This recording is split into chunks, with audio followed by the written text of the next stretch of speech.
Thanks for clicking on Wayne.com to watch the first edition of Inside the Zone Comet Style here in 2015 alongside a thawed-out Blake Sebring. Yeah, thawed, not thought. Thawed. After a huge, long, cold weekend in Toledo. We'll get to that in just a minute. Please don't.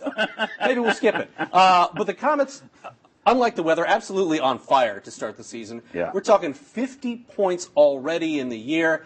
Let's get right into it, because what have the Komets done this season that's allowed them to get off to this fast start and allow them to play so well where they're leading the ECHL as we enter 2015? Okay, a couple things.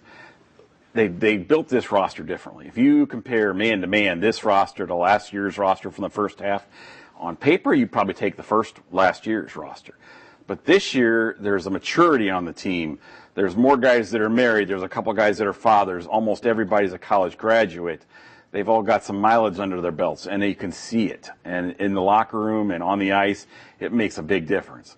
Second thing is they really did a lot of research on who they wanted to get and what type of guy they wanted to get. They'd rather have a great character guy than a guy that could score 40, because that just wasn't working.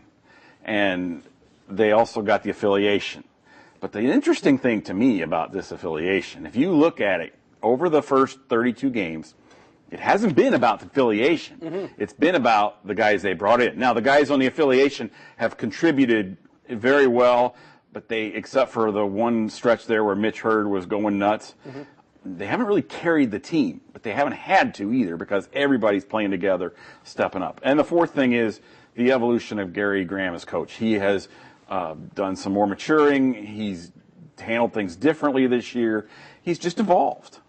And one of the things we were talking about, my impression of seeing these guys the number of times that I have, a lot cleaner hockey this year. You don't see as many turnovers in their own zone. You see crisper passing. I mean, just a lot cleaner hockey this year. That's partly because of Gary's evolution, but it's also because guys are trusting the system, and they're not trying to do it all on their own like they were last year. I mean, if you're a defenseman, you have a lot of turnovers because, well, the forward's not where he's supposed to be. I'm getting pressured. What am I supposed to do with it? I just throw it away. You know, whereas this year, guys are where they're supposed to be for the most part, and more often than they were last year, that's for sure. So things run smoother. They're trusting the system more. Speaking of last year, one of the things that we really harped on was overtime success, shootout success, something they did not have last year. Right. I know we talked on and on. If they could just go 500 in overtime and in the shootouts, it would have been up a couple slots as far as seeding goes when the playoffs came around. They're 6-1. In shootouts this year.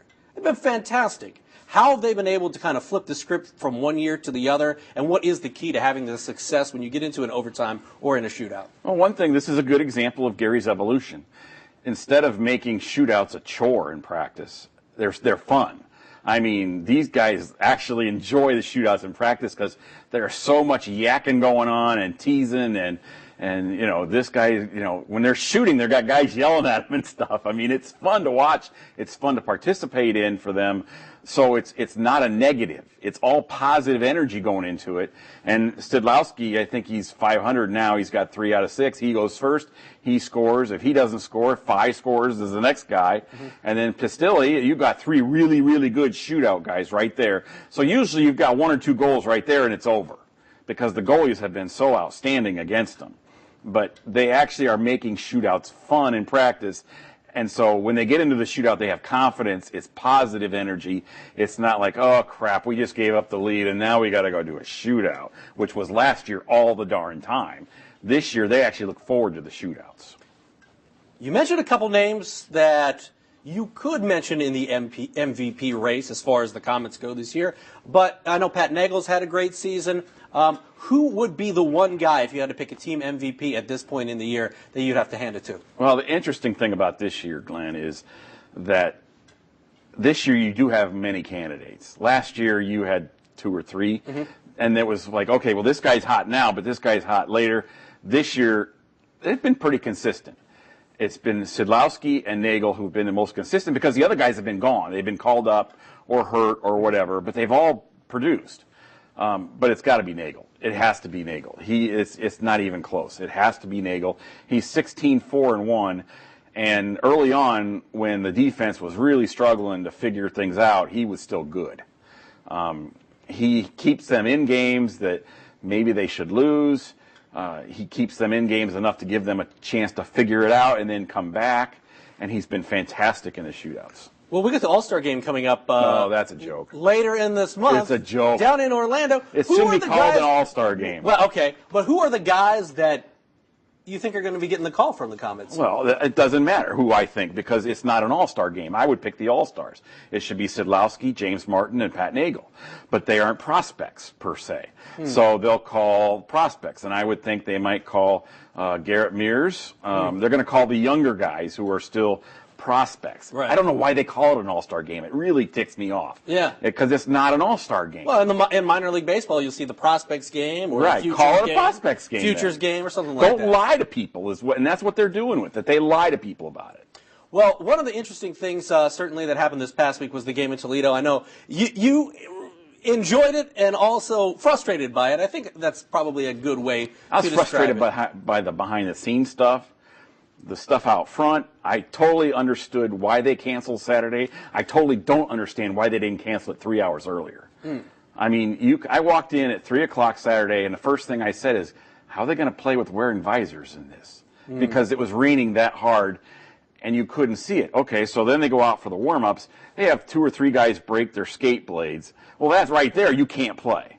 And then they have the visors are covered, so the guys are putting their visors up. Oh, no, we can't do that. It's an insurance issue. Well, you can't see with the glare from the baseball lights on the ice, which is wet, and that you've got water-covered visors, and guys are bumping into each other. There's no way they could have played. It was a total sham that way. Well, and I'm going to ask you the question that you answered in an article not that long ago, but outdoor game in Fort Wayne, possibility, probability, Negative. completely unlikely. Completely unlikely. It's amazing the amount of work that goes into that. I mean, the Komets had people emailing and calling them Saturday night asking them for refunds. Well, they didn't put on the game. Toledo put on the game. And you've got to put up with all that kind of stuff. It just doesn't work. The Komets are a family-owned team. They can't afford to basically donate $1 million to host a game like this. And the city and the county, where are they going to get that money? Are we going to use legacy funds on a one-day event? That would be wrong, period. That would be wrong. It's just not worth it. It would exhaust the Komets for the next 4 or 5 months if they did it. Plus, their fans would be like, oh, you still got to win the championship this year. Well, if you put all your energy into something like this, which is what it would take, it just wouldn't work. And then, you'd have to try to sell the tickets, which would be, $8,100 approximately for Parkview Field. Well, you'd have to charge $175 a pop to do it. I mean, it would cost $900,000 $1 million to do it, okay? Parkview Field, the naming rights are $300,000 for the whole year. There's no way you're going to find a sponsor that says, "I just give you $1 million for one day." Right. That person would be out of a job before he got off the phone. It's just not going to happen.